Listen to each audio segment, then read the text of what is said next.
4 to 6 weeks, and I was right, because at the end of 6 weeks, at the end of 4 weeks, their military was decimated. So are you saying but now what I'm doing, I can't tell you that. I don't want to put that kind of a timetable on it, but it'll go pretty quickly. And we'll have the strait opened up. Now, right now, we have it closed. We have total control of the strait. And the fact that it's closed, they would have opened it up 3 days ago. They came to us and they said, we will agree to open the strait. And all my people were happy. Everybody was happy except me. I said, wait a minute, if we open the strait, that means they're going to make $500 million a day. I don't want them to make $500 million a day until they settle this thing. So I'm the one that kept it closed. We have total control of it. And it'll open when they make a deal or something else happens that's very positive. So what do you say to the American public? Excuse me. What do you say to the American people who question how much longer this will take? Obviously, you know that they are having. You're such a disgrace. Did you hear what I just said? Vietnam. How many years was Vietnam? I understand, sir. But how many years was Vietnam? So well, I did my. I took the country out militarily in the first 4 weeks. I took it out militarily. Now all we're doing is sitting back and seeing what deal. And if they don't want to make a deal, then I'll finish it up militarily with the other 25% of the targets. We've hit 78% of the targets that we've wanted to hit. We've knocked out their manufacturing. We've knocked out their missile production. We've knocked out their drone production. We've knocked out everything. In some cases, when I say knocked it out, 70, 80, 90%. It's amazing what we've done. So I've done that within that period of time that I mentioned, but I don't want to rush myself, because every story says, oh, Trump is under time pressure. I'm not, no. You know who's under time pressure? They are. Because if they don't get their oil moving, their whole oil infrastructure is going to explode. You know what that means? Because they have no place to store it. And because they have no place to store it, if they have to stop it, something happens that only Len can explain. Something happens underground that essentially renders it in very poor shape, and you never recover fully. You can recover 50, 60%, but you can never have it like it is right now. And they have a matter of days before that event takes place. So I'm not under any pressure whatsoever. We've never had so much ammunition. Our ships are loaded. I call them locked and loaded. They're locked and loaded. They're ready to go. We have much higher quality equipment than we did when we first started the war, and or the military operation, whatever you want to call it. And they're coming to us. The problem they have is they are very disorganized right now. Well, now yesterday, and I was very pleased with this, 8 young women were going to be executed yesterday afternoon at 6 o'clock. And I asked them, call it a favor or call it just a moral request that they not be executed. And they came back with an answer that they won't be executed. They're going to release, it was protesting. 8 beautiful young women, very young women. And their pictures in the paper. And it's been a story for a little while. And I saw that and I said, let's see if we can save them. And it was very nice what happened. So they're not going to be, what they're doing is, as you know, they're releasing 4 of them very shortly, and they're going to keep 4 of them in jail for a period of 1 month and release them, so they won't be executed. Yeah, so if you're asking for more time to sort out negotiations I'm not asking you for more time. I'm not asking for them. No, it's not more time. I'm not asking anybody for more time. If you need more time, does that mean Americans should anticipate spending more on gasoline for the foreseeable future? For a little while. And you know what they get for that? You know what they get for that? Iran without a nuclear weapon that's going to try and blow up one of our cities or blow up the entire Middle East. You want to see what shock would be? And I have to be honest, the stock market is at an all-time high right now. I thought it would have been down 20, 25%. When we hit, wait a minute, wait, can I finish my question? Wise guy. Stock market's at an all-time high right now.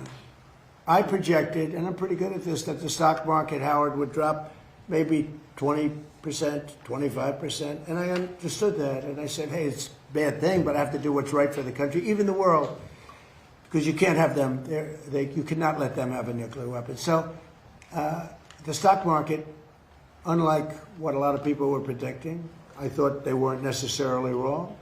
The stock market today hit an all-time high. Hit an all-time high yesterday, the day before. And it's staying there. I thought oil would go up to maybe $200 a barrel. And oil is at a different number than anyone thought. In fact, this country is much lower because we have all the oil we can use. We're actually, ships are coming from all over the world to Texas, Louisiana, and Alaska. They're coming from all over the world to get oil from the United States, while this is closed, the Hormuz Strait. So if you look at what I said, I guess it was right because I said I'd have it 4 to 6 weeks, and in 4 weeks we have totally defeated that military. So right now I don't want to rush it because you guys are, trying to make us look as bad as possible. I don't want to rush it. I want to take my time. We have plenty of time, and I want to get a great deal. I want to get a deal where our nation and the world is safe from lunatics with nuclear weapons. Yes. If it does go to 200, are you okay with that, sir? If oil goes to 200? I think that there's nothing worse than a nuclear weapon that takes out one of your cities or 2 of your cities or 3. I think there's nothing worse than a nuclear weapon that's going to destroy the Middle East, including Israel. I think there's nothing worse than Europe being under attack by people that have missiles now that reach Europe. As you know, they don't reach us, but they reach Europe. But they will reach us at some time, probably the not too distant future, unless we stop them now. I think there would be nothing worse than having nuclear holocaust in Europe, London, Paris, various places in Germany, all targeted. No, what I say is you can't let them have. I don't think it will happen, by the way. I really think we actually, it turns out that we are drill baby drill, and it turns out we're producing a lot of oil, and they're buying the oil. They're going to Alaska, they're going to Texas, Louisiana, and our guys have done a fantastic job. We're putting out right now more oil and gas than we ever have in the history of our country. And one other thing, there are more people employed today in the United States than ever in the history of our country. Okay. I have a question, sir. Is it true that your administration is considering sending 1,100 Afghans to the Democratic Republic of Congo? And if so, do you have a response to I don't know. I'd have to check that. Do you plan to Please, don't be Thank you, behind Mr. President. Breitbart News' Matt Boyle just published an interview with Greek Prime Minister Mitsotakis, in which the Prime Minister said that he's rooting for you to succeed in getting a deal with Iran. And he also said he looks forward to hosting you in Greece later this year. Do you have any response? No, it's really nice. I mean, Greece has been very supportive, actually. Greece has been terrific. He's a terrific guy because he understands the importance of it. Oil goes up a little bit. I hate it. I was the one that had it down to $60 a barrel. And I looked at guys like Howard Lutnick. Howard, you remember it well. I said, well, we just hit an all-time high in the history of the market. Think of this.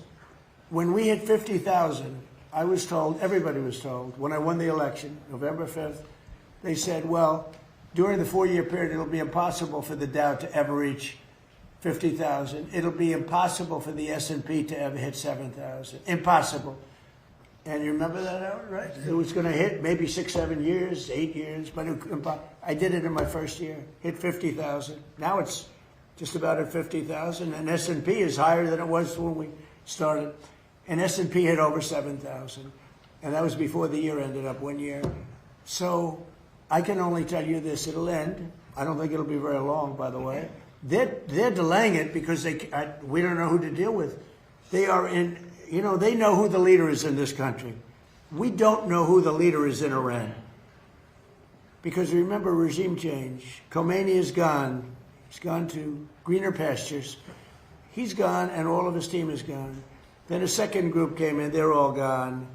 And now you have the third group, and they're a little concerned about being gone too. Sir, would you use a nuclear weapon against Iran? You posted on Truth Social a few weeks ago. We don't need That's it. not Why do I need it? Why would a stupid question like that be asked? Why would I use a nuclear weapon when we've totally, in a very conventional way, decimated them without it? No, I wouldn't use it. A nuclear weapon should never be allowed to be used by anybody. So do you plan to run is given a timeline of when they could give which you a we're proposal? all very much looking forward to. Prince Harry today has said that he would like to see you do more to end the war in Ukraine. Do you think it's appropriate for a royal to make those comments ahead of the visit on Monday? Prince Harry? Yes, sir. How's he doing? It's in How's his Ukraine. wife? Please give her my regards, okay? No, I don't know. I know one thing. Prince Harry is not speaking for the UK. That's for sure. I think I'm speaking for the UK more than Prince Harry. But I appreciate his advice very much. Would you have Great invited him advice. to the dinner and to the state visit? Well, I look forward to the dinner. We're having King Charles come. He's a friend of mine. We're really looking forward to it. We've spoken, and we're going to have a great time. I tell you, if I had that ballroom built, it would be filled. I wish we had more seats. You know, they've wanted a new ballroom for 150 years. Now they're getting the best in the world. We're going to have the best in the world. But, you know, we have a room that's not big enough to handle what would be a big crowd. But we're going to have very great people that love the UK. I love the UK. I think they made a big mistake on energy. You should open up the North Sea in Aberdeen. You should open it up. And the other thing is they've made a big mistake on immigration. Okay. Sir, on Trump RX, What do you hope to learn from Janine Pirro's investigation into the Fed's renovation that you Say it did again. not? What do you hope to learn from the Janine Pirro's investigation into the Federal Reservation that you did not learn when you visited the site yourself last year? Well, look, you know, the Federal Reserve building is a small building. They're going to be in there by the time it opens, in my opinion, for $4 billion. I built a hotel down the road for $201 million that I believe is bigger than the Federal Reserve building. $201 million. And the ballroom, I'm going to have the ballroom from $300 to $400 million, depending on finishes, like marbles to quality and quality finishes. We'll go top of the line. But that's a much bigger project. When you look at the fact that they've taken this beautiful building and destroyed it, they've taken down the beautiful ceilings with eagles. They've taken down the walls that are 1.5 feet thick, masonry. You couldn't hear from office to office. They ripped it all down. They ripped down, because Kevin Warsh, who's terrific, said, gee, the saddest thing is they ripped down the nicest building in Washington for boardrooms and all. Did you know about that building? They ripped it down. It was beautiful. The boardroom building, it was beautiful, and they ripped it down. And probably because it cost so much to fix it. So I would have done that job for $25 million had money left over. It's going to cost more than, in my opinion, it's not going to open for a long time. You know, Kevin may not be able to have an office. I'm going to have to get him an office. Can you give him an office? He has space. Bobby, do you have some space over there, please? Yeah, we have a lot of space. But he has more than you think. But we're going to have Kevin sitting right next to you, Bobby. But it may not open for a long time. I looked at it the other day. It's a see-through. See-through, you know, that means the wall's already been up yet. This is after years and years of construction. And somehow you have to find out what went wrong. That a small building, I could have done it for $25 million and had money left over. It would have been beautiful. That a small building can cost $4 billion. It may never open. It may never open. And we have to get to that. On top of that, he's been terrible on interest rates because he should have lowered interest rates. That's why I call him Jerome Too Late. Too Late is his nickname. Jerome Too Late Powell. He likes me a lot. Thank you very much. Thank you,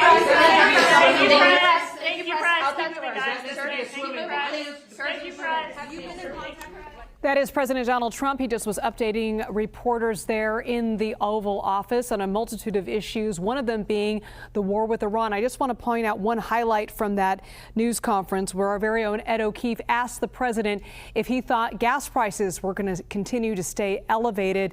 The president mentioned a little bit more, but Americans should know that they are getting Iran without a nuclear weapon. Also, when pressed about the negotiations with Iran, the president said that he wants to take his time.